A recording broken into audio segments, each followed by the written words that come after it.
우리나라는 사계절이 비교적 뚜렷한 나라입니다. 사계절이 뚜렷하다는 것은 다양한 기후를 체험할 수 있고 봄에는 꽃이 만개하고 가을에는 단풍이 물드는 아름다운 자연을 느낄 수 있는 장점이 있지만 극심한 연교차로 적지 않은 개인적, 사회적 비용이 든다는 단점도 있는데요. 따라서 이러한 사계절에 대한 선호도는 개인마다 천차만별이죠. 그러나 사계절을 모두 경험할 수 있는 몇 안 되는 국가 중에서도 유독 일본은 자신들의 사계절에 대한 자부심이 상당한데요. 문제는 이러한 자부심이 때때로 엉뚱한 곳으로 분출된다는 것입니다. 최근 글로벌 커뮤니티에 일본의 사계절을 자랑하는 글을 작성한 일본인이 일본은 아름다운 사계절을 갖고 있는 살기 좋은 국가이지만 한국은 사계절이라고 볼 수도 없는 최악의 기후를 갖고 있는 나라다. 여름에는 아프리카만큼 덥고 겨울에는 시베리아만큼 추우므로 한국은 저주받은 국가임에 틀림없다. 라는 내용을 덧붙이며 한국을 비하한 것인데요. 이 글에 한국과 일본에서 모두 살아본 한 외국인의 댓글이 굉장한 화제가 되고 있습니다. 그렇다면 이 외국인의 글을 살펴보겠습니다. 일본이 한국보다 기후가 좋고 살기 좋다고 하는데 내 생각은 조금 다르다. 나는 회사에서 아시아 지역 마케팅을 담당하고 있고 한국으로 파견되어 5년간 근무하다가 이후 일본으로 발령되어 일본에서 지내게 된 지 2년 정도 지났어.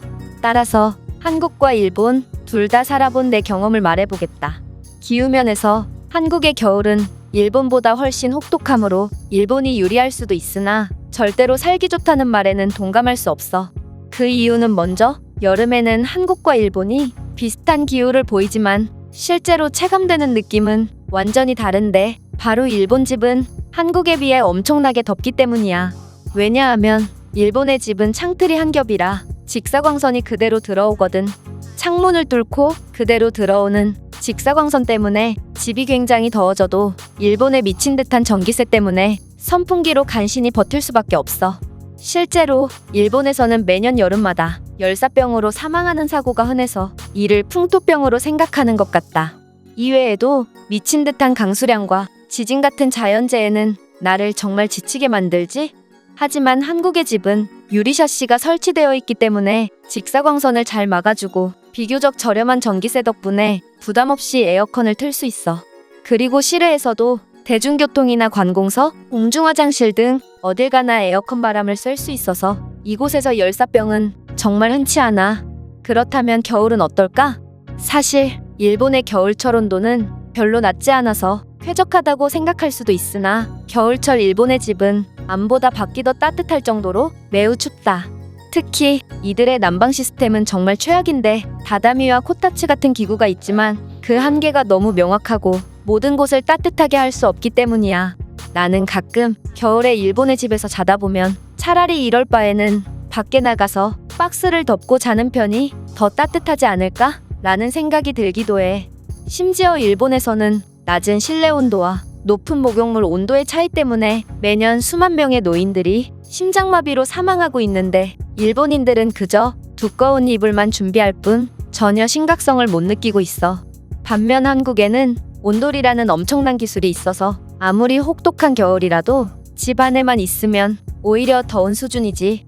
그리고 이들의 추운 날씨 때문인지는 모르겠으나 실외에서도 난방 인프라가 잘 돼 있어서 놀랍게도 버스 정류장의 의자에도 열선이 깔려 있고 여름철과 마찬가지로 다양한 공공시설에서 온기를 보충할 수 있다.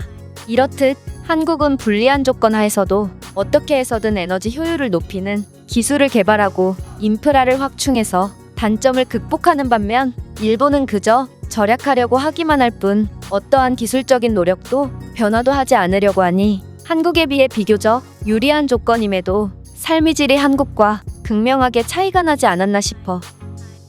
이 외국인이 글은 여기까지입니다.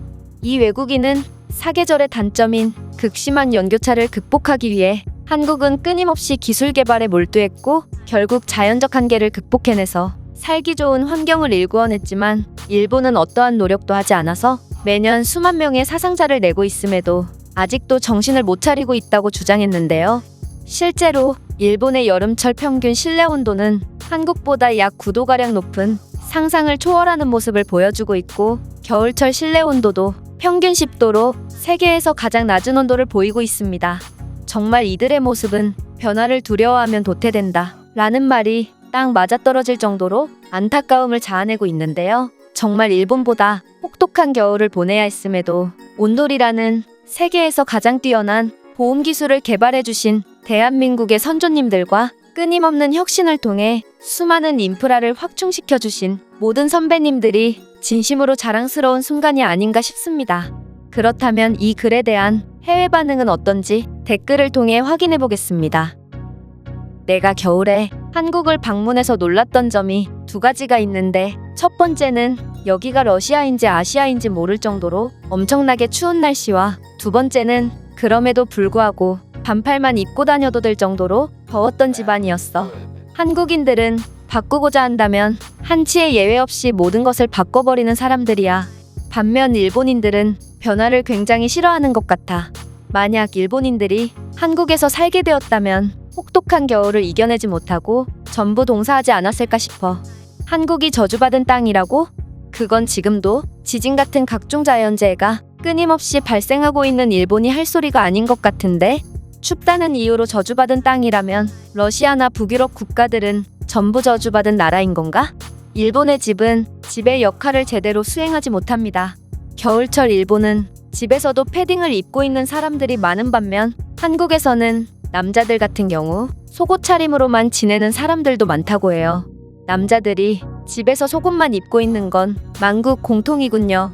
역시 한국인들은 편한 게 뭔지 아는 사람들입니다. 차이가 있다면 우리는 여름에만 가능하지만 한국인들은 겨울에도 속옷만 입고 있을 수 있는 것이죠. 겨울철에 일본 집에서 잠드는 것보다 차라리 땅굴을 파고 지하 깊은 곳에서 자는 편이 더 따뜻할 겁니다. 겨울에 일본에 놀러 갔는데 너무 추워서 잠에서 깬 적이 한두 번이 아니거든요. 저는 아프리카계 프랑스인인데 한국의 여름은 습도가 높아서 아프리카보다 더 덥습니다.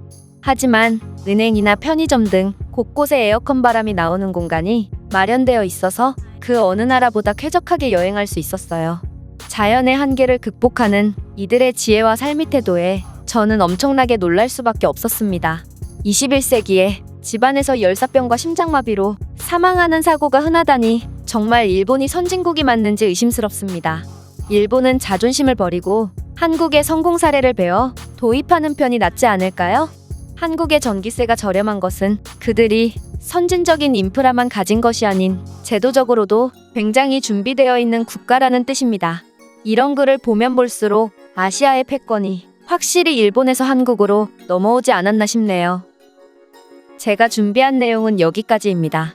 끝까지 시청해주셔서 진심으로 감사드리며 여러분들의 구독과 좋아요는 영상 제작에 큰 힘이 됩니다. 이상 세모튜브였습니다.